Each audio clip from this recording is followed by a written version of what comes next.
Oi meninas, tudo bem? A transmissão ao vivo de hoje é com a doutora Samira Haddad, ela é ginecologista e obstetra. A gente vai conversar um pouquinho sobre gravidez de alto risco. Então, se você tiver alguma dúvida sobre esse assunto, é só deixar a sua pergunta aí no comentário que a doutora vai responder durante o nosso bate-papo. Obrigada, Samira, por vir aqui hoje. Eu queria que você começasse falando um pouquinho o que é e como se define uma gravidez de alto risco. A gravidez de alto risco, para simplificar, é qualquer gestação que tenha qualquer intercorrência. Então, aquilo que não é o risco habitual, que são aquelas mulheres que estão grávidas e que não estão apresentando nenhuma alteração em nenhum exame, a gente já considera como alto risco. Não que seja um alto risco mesmo, né? Não que tenha um risco grande de acontecer alguma coisa mais grave, mas qualquer alteração, assim, de uma forma simplificada, qualquer alteração dos exames ou da evolução da gestação, a gente considera como alto risco, já deve ser referenciado para pelo menos uma avaliação com um profissional do alto risco. Bom, algumas meninas já enviaram perguntas para a gente quando a gente anunciou que teria o bate-papo com a doutora Samira. Eu queria que você começasse respondendo a pergunta que a Bárbara Oliveira mandou pelo Facebook. Ela perguntou se a mulher que teve síndrome HELP pode engravidar novamente e quais são os riscos. Eu queria também que você falasse um pouquinho sobre a síndrome HELP, porque eu vi que apareceram vários comentários sobre isso no nosso Facebook.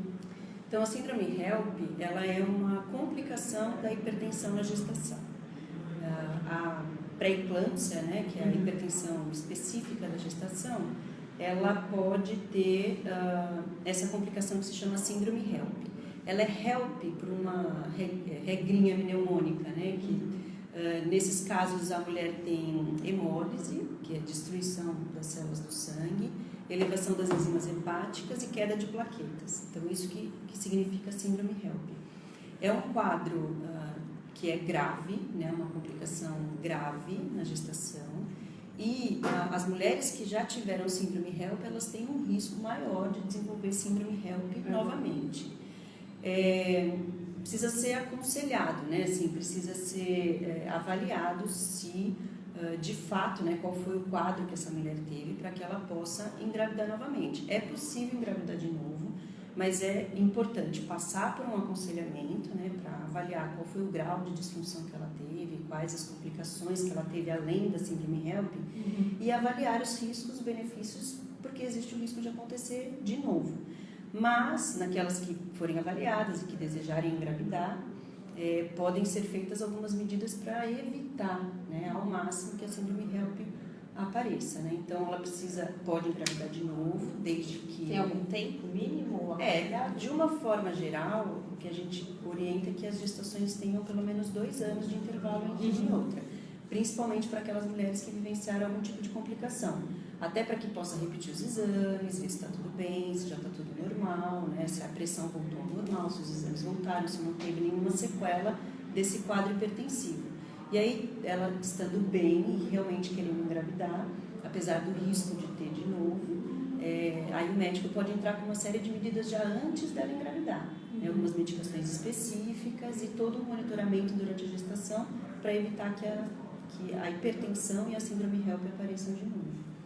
Bom, teve a pergunta também que é enviada pelo Wellington Caetano.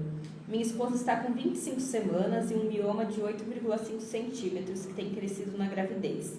Atualmente, ela está sentindo muitas dores e está em observação. Corre o risco de ganhar antes da hora? O parto pode ser normal? Então, dependendo do tamanho do mioma, da localização dele, da velocidade de crescimento, esse mioma ele pode sim precipitar um trabalho de parto prematuro, por um efeito mecânico, né, do tamanho, do peso, mas também se tiver algum processo inflamatório, dependendo da localização desse mioma, pode precipitar um trabalho de parto prematuro. E, a princípio, o fato de ter um mioma não é uma indicação de cesárea. Tudo vai depender, mais uma vez, da localização do mioma, do tamanho, se está inflamado, se não está, né, se está tendo algum tipo de degeneração ou não. Precisa de acompanhamento direitinho e avaliação até quando chegar mais próximo do parto, para avaliar que tipo de parto, que tipo de condução. E, às vezes, alguns casos muito raros, mas alguns casos precisam de cirurgia ainda durante a gestação. Então, é importante que tenha um acompanhamento no pré-natal especializado para avaliar como é que pode fazer, né? A questão do parto e o acompanhamento durante a gravidez. Vou começar a fazer algumas perguntas aqui que foram enviadas já na transmissão ao vivo, que já tem bastante pergunta. A Eduarda, ela está perguntando o que a endometriose afeta na gravidez. A endometriose, ela pode dificultar a gravidez. Na gravidez em si? Não. Na gravidez em si, a não ser que tenha uma endometriose que tenha muitas aderências, isso pode dificultar, no caso, né, de precisar de uma cesárea, ela pode ter um abdômen com mais aderências, isso pode ter uma certa dificuldade técnica, né, na hora da cirurgia, mas a endometriose em si não é uma indicação de cesárea. Então, o maior problema da endometriose, na verdade, é para conseguir engravidar. Né? Depois que conseguiu engravidar, os níveis, né, dos hormônios tem uma elevação, mas depois eles ficam estáveis, isso tende a não causar nenhum problema durante a gestação. Ultragestan traz algum risco para o bebê?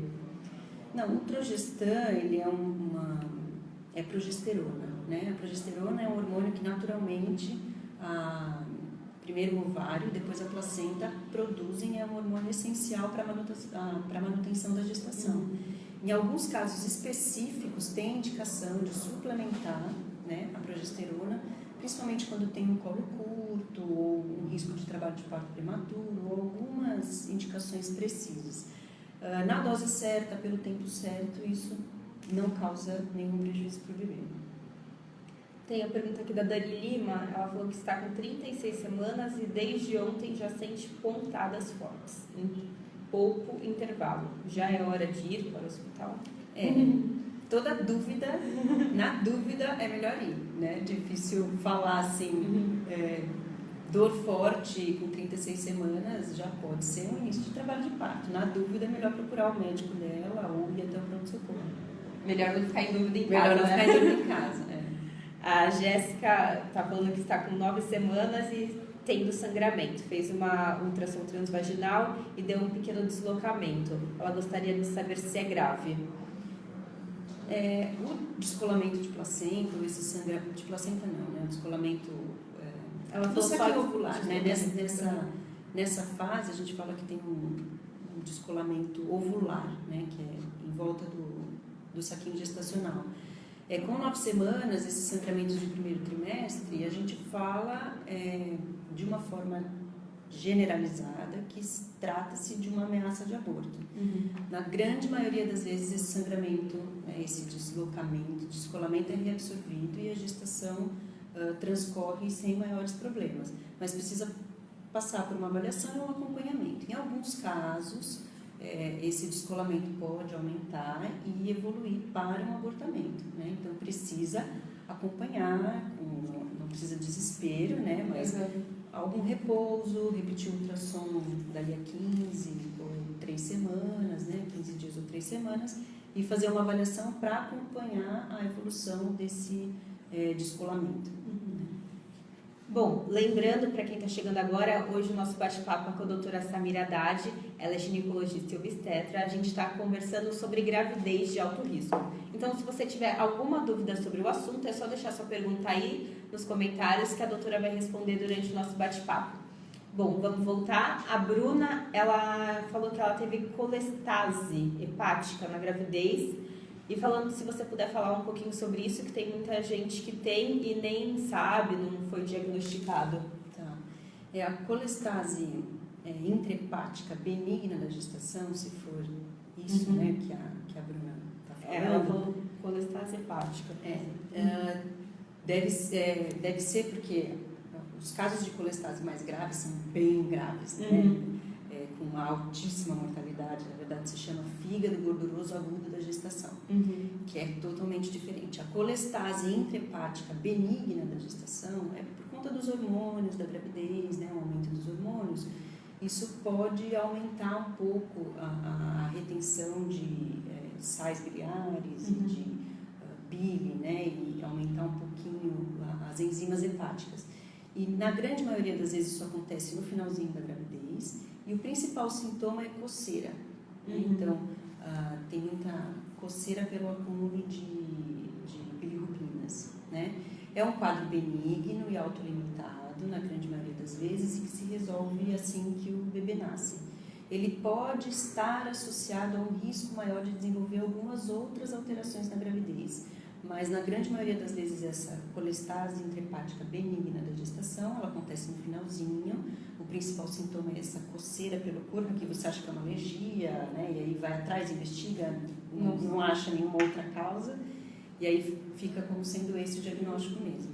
E geralmente é transitório e se resolve depois que o bebê nasce. E esse tipo tem pode prejudicar o bebê de alguma forma? Na grande maioria das vezes não. É uma alteração transitória hepática leve que causa esses sintomas e que tende a se resolver espontaneamente sem nenhum prejuízo para o bebê. A Joyce está perguntando, falando que a gestação dela foi de alto risco. Quais são as chances da próxima gravidez ser de alto risco também? Então, Joyce, depende do porquê que foi considerada de alto risco, né? Que tipo de alteração que ela teve que foi considerada como alto risco, para a gente saber se tem a chance de acontecer de novo ou não. O que a gente sabe de uma forma geral é que as doenças e as intercorrências que acontecem na gestação, elas tendem a recorrer, ou tem um risco maior de acontecer de novo. Então, precisa saber exatamente por que é que a gestação dela foi de alto risco. Mas, de uma forma geral, as patologias tendem a recorrer nas outras gestações. A Vanessa, ela está perguntando se estresse pode causar trabalho de parto prematuro. Pode, né? Porque não assim o estresse, uma irritação transitória, uma briga que teve, não necessariamente, mas as mulheres que estão constantemente estressadas, né?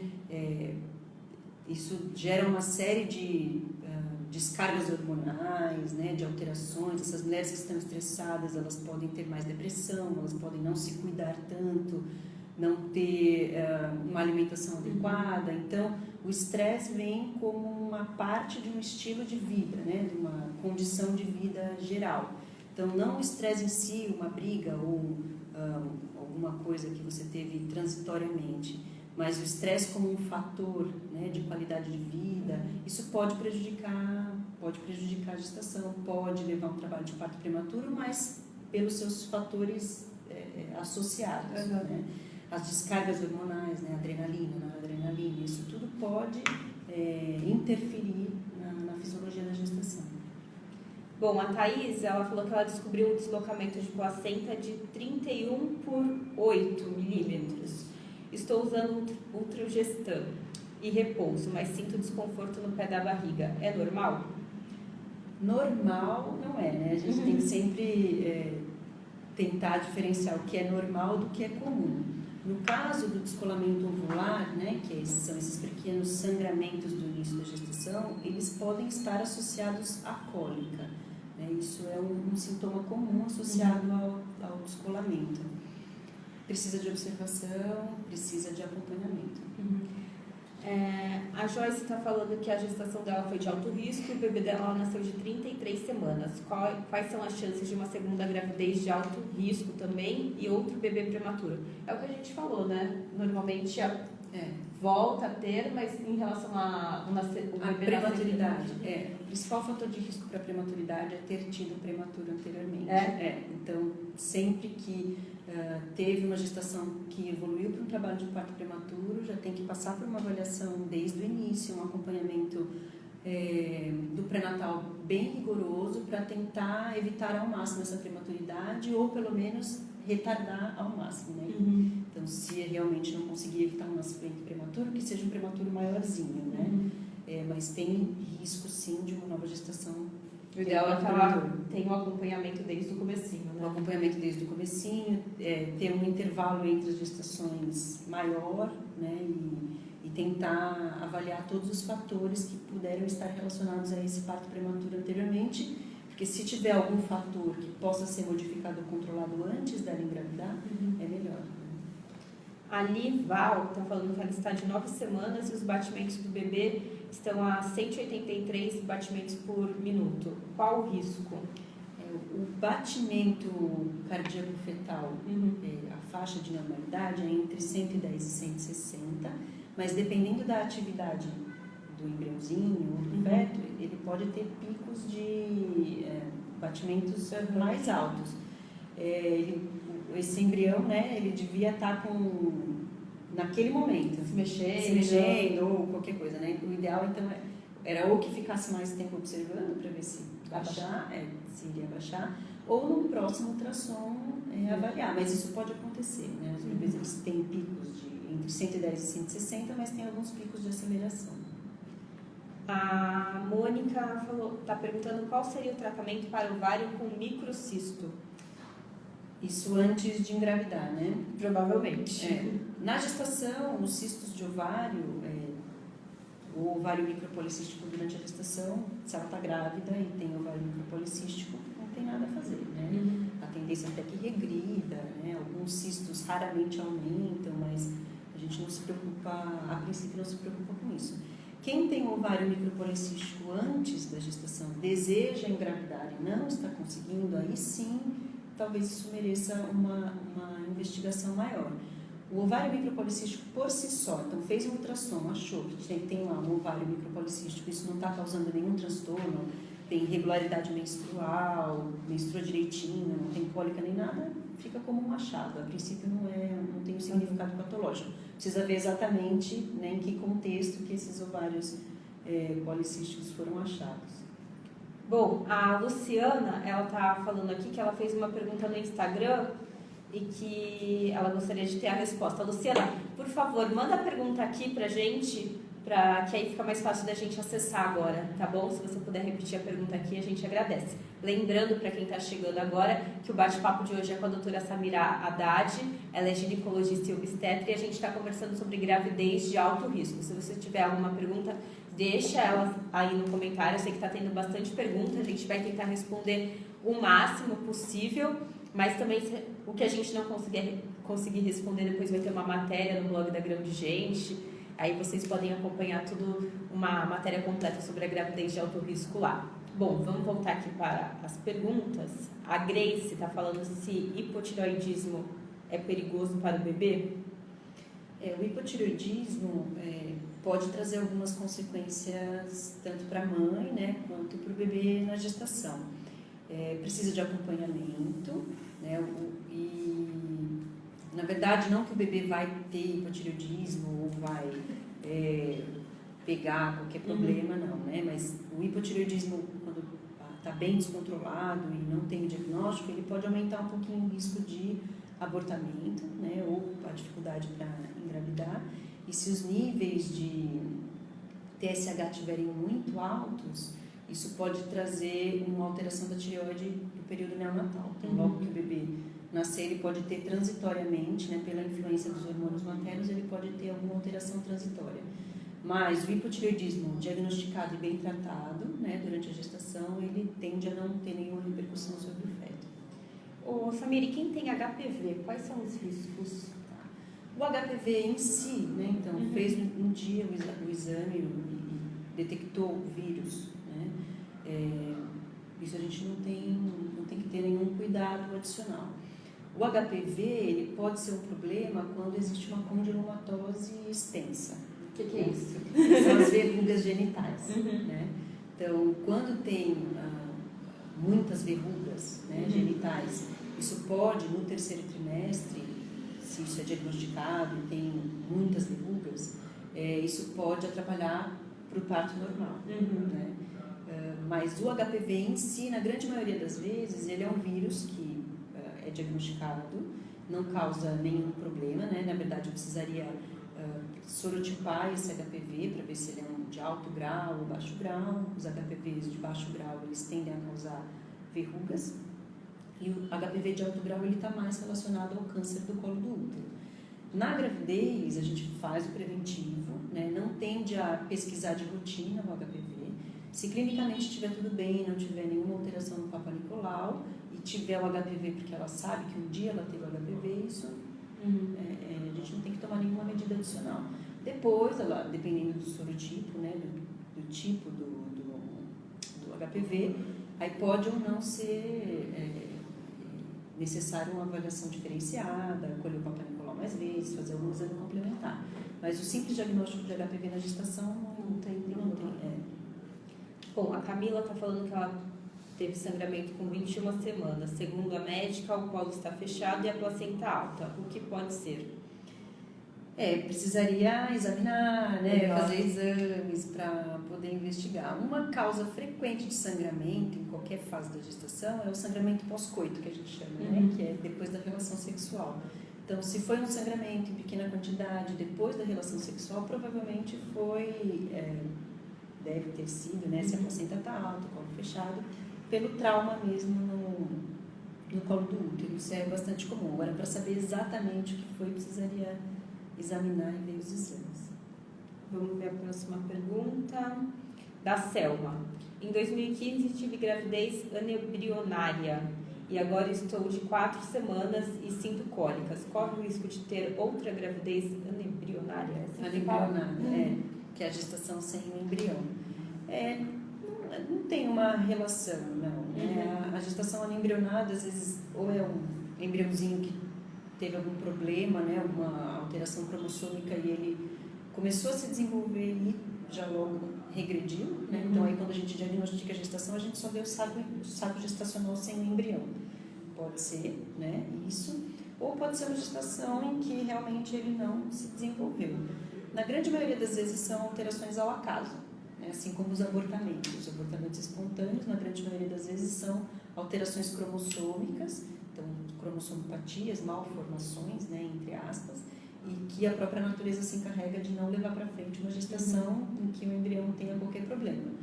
Na grande maioria das vezes isso é ao acaso, né? Não quer dizer que vai se repetir, não. Bom, lembrando para quem chegou agora que o nosso bate-papo hoje é com a doutora Samira Haddad, a gente está conversando sobre gestação de alto risco.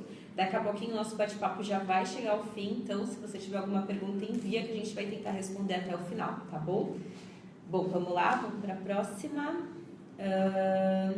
Amanda, estou com 13 semanas e estou com infecção de urina. Isso pode prejudicar o bebê? Pode. A infecção urinária é uma das principais causas de trabalho de parto prematuro, né? E a sepse de foco urinário, que é uma infecção mais importante, né, de foco urinário, que é decorrente da infecção urinária, é uma importante causa de complicação na gestação. Então, toda infecção urinária deve ser adequadamente diagnosticada e tratada na gravidez, porque a infecção urinária é, sim, um dos principais fatores de risco para trabalho de parto prematuro, para infecções outras, né? Então, não que precisa se desesperar, mas é porque a tendência, né, para a mulher é achar uma infecçãozinha urinária, né? Isso, vou tomar um antibiótico e deixa isso para lá. Mas não, toda infecção urinária na gravidez precisa ser valorizada, adequadamente tratada, e o ideal é que logo que ela termine de tomar o antibiótico, se for indicado, que ela repita o exame depois de mais ou menos uma semana para ver se realmente acabou a infecção. A Rofaria está falando que ela teve trombofilia. Você poderia falar um pouquinho sobre isso? Trombofilia é um capítulo grande, né, dentro das complicações na gestação. Existem vários tipos de trombofilia. Tem algumas trombofilias que são inatas, né, congênitas, que a pessoa nasce já com essa alteração, e tem algumas trombofilias que são adquiridas. Se fosse falar de trombofilia, ficar falando aqui um tempão, né? Mas para simplificar, é uma complicação que pode acontecer então durante a gestação, que pode levar a uma série de consequências. Abortamento de repetição, restrição de crescimento, trabalho de parto prematuro, pode favorecer o desenvolvimento de hipertensão gestacional e uma série de outras coisas. Na grande maioria das vezes, as trombofilias, né, que é um grupo grande de doenças, elas não vão causar nenhum problema adicional. Algumas trombofilias especificamente precisam de uma medicação específica, anticoagulação, né? Então, se ela teve trombofilia, ela antes de engravidar, né, o ideal é que ela passe para um especialista para avaliar que trombofilia que ela teve e qual o tratamento que seria indicado para uma nova gestação. A Rosilene está falando se é normal ter corrimento durante a gravidez. Normal não é. É comum ter corrimento durante a gestação. Mas também existem vários tipos de corrimento. Tem corrimentos que denotam algum problema, alguma bactéria, algum fungo, né? E tem alguns corrimentos que são corrimentos chamados fisiológicos da gestação. Então, na gravidez existe um aumento da lubrificação vaginal e alguns corrimentos podem ser considerados fisiológicos, né? Mas para saber também que tipo de corrimento, se é normal ou não, precisa examinar. A Eliane está perguntando quais são os cuidados de uma gestação em mãe que fez bariátrica. A cirurgia bariátrica, existem várias formas, né, também de fazer cirurgia bariátrica. Tem algumas que desviam o trânsito, né, completamente, tem outras que colocam só um anel, enfim. O importante é que essa pessoa que fez a cirurgia bariátrica esteja com seus exames todos bem avaliados e ela esteja bem compensada com relação às vitaminas, ao ganho de peso, as condições clínicas outras que podem estar associadas, diabetes, pressão alta, né? Geralmente quem faz cirurgia bariátrica tem uma obesidade mórbida, né, que a gente chama, com uma série de outras complicações associadas. Então é importante que ela esteja passando com o gastro, esteja com as vitaminas bem compensadinhas, sem anemia, né? Para que ela possa engravidar numa fase mais compensada clinicamente. E durante a gestação, o que a gente vai avaliar é justamente isso, né? A questão da alimentação, do ganho de peso, das vitaminas, se precisa suplementar alguma vitamina ou não, como é que está o ganho de peso do bebê, né? É uma gestação que precisa de um cuidado adicional, mas na grande maioria das vezes tende a ficar tudo bem. A Ohane falou que gostaria de saber um pouquinho mais sobre o líquido amniótico. O que será exatamente que ela quer saber sobre o líquido amniótico? Acho que a gente pode falar um geral sobre... Tá. O líquido amniótico, ele é o líquido que circunda o bebê, né? E ele é produzido desde o início da gestação. Ele é basicamente produzido pela placenta e pelas membranas, mas também uma parte dele vem do rim do bebê, né? Então é o xixi, entre aspas, né, do bebê que é produzido junto com a produção das membranas e da placenta. Isso forma aquele líquido que circunda o bebê. Que mais? O que será que ela quer saber? Se ela quiser alguma coisa mais específica, ela pode mandar de novo para eu responder. Diz ela quer saber quando o líquido está muito aumentado, quando está muito reduzido, o que isso pode significar. Tem uma série de condições fetais que podem alterar o volume do líquido amniótico. Atresia de esôfago, então o bebê não consegue deglutir, né? Porque o bebê ele deglute o líquido e faz o xixi também. Algumas alterações renais podem alterar o volume do líquido amniótico, algumas patologias maternas. Diabetes geralmente aumenta, a hipertensão pode diminuir o líquido amniótico. Então é um assunto amplo também. E quem tem mioma no útero pode engravidar? A pergunta da Regina. Aí, no caso, quem ainda não engravidou. Quem ainda não engravidou. Na grande maioria das vezes, sim, pode engravidar. O mioma, ele tem várias possibilidades de tamanho, várias possibilidades de localização. Na grande maioria das vezes, o mioma não está numa localização que vá prejudicar a gestação. Então, ela precisa, se ela quiser engravidar e tiver mioma, fazer um ultrassom, um acompanhamento com o obstetra para ver se aquele mioma pode ou não atrapalhar nessa gestação. Mas, na grande maioria das vezes, se ela tem um fluxo menstrual adequado, não tem atraso menstrual, então tem ciclos menstruais regulares, mioma não é muito grande, teoricamente ela pode começar a tentar engravidar para ver se ele tem repercussão ou não. Não tem nenhum cuidado adicional, a não ser casos excepcionais, dependendo da localização ou do tamanho. Voltando ao líquido amniótico, a Ohane falou aqui que o líquido dela está no limite, que ela está com 33 semanas. Acho que ela quer saber alguma coisa em relação ao limite do líquido. Tá. Então, tem algum limite específico? Tem uma faixa de normalidade, né, que é entre 80 e 180 milímetros, ou 8 e 18. Essa é a faixa de normalidade. O líquido está no limite, né, então, ou no limite baixo ou no limite para cima, a princípio não é algo para se preocupar. O que precisa é avaliar as condições dela, né? Se ela tem alguma patologia, se o bebê, ultrassom morfológico, se está normal, e fazer um acompanhamento seriado com ultrassom para ver, né, o quanto que esse líquido está oscilando. Porque ela é uma medida aproximada, né? O líquido amniótico é feito para calcular o líquido amniótico, é uma medida aproximada. Então, às vezes, isso pode ter uma variação também de médico para médico que está fazendo, dependendo da época, né? E esse líquido pode ficar no limite. Então, a princípio, não é um problema. O que ela precisa é avaliar as condições gerais dela, né, e do bebê. Se tiver tudo bem, repetir o ultrassom com alguma frequência para ver esse crescimento ou não do líquido amniótico. Bom, gente, eu sei que tem bastante pergunta aqui ainda. Algumas delas já foram respondidas no início da transmissão, então, por favor, o vídeo vai ficar aí disponível, então vocês vejam ele depois desde o início, que provavelmente a sua pergunta foi respondida no comecinho. Eu vou ter que encerrar o bate-papo porque a doutora Samira, ela tem compromisso, né? Vida de médica não é fácil, mas eu sei que vocês gostaram muito da participação dela pela quantidade de perguntas, então eu prometo que numa próxima vez a gente vai trazer a doutora Samira aqui de novo para falar um pouquinho mais sobre gestação de alto risco. Eu espero que vocês tenham gostado do bate-papo. Depois vai ter uma matéria no blog da Grão de Gente completa sobre o assunto. Se vocês tiverem outras dúvidas, deixem aí que a gente entre em contato com a doutora Samira e responde lá na matéria do blog depois. É www.bloggrãodegente.com.br. Acessem. E quem quiser falar com você, doutora Samira, como que pode fazer para te procurar? Pode procurar no Facebook, né? Samira Haddad, ou no telefone 3041-0699. O DDD é 13, né? Bom, espero que vocês tenham gostado. Até a transmissão ao vivo da próxima semana. Tchau! Tchau!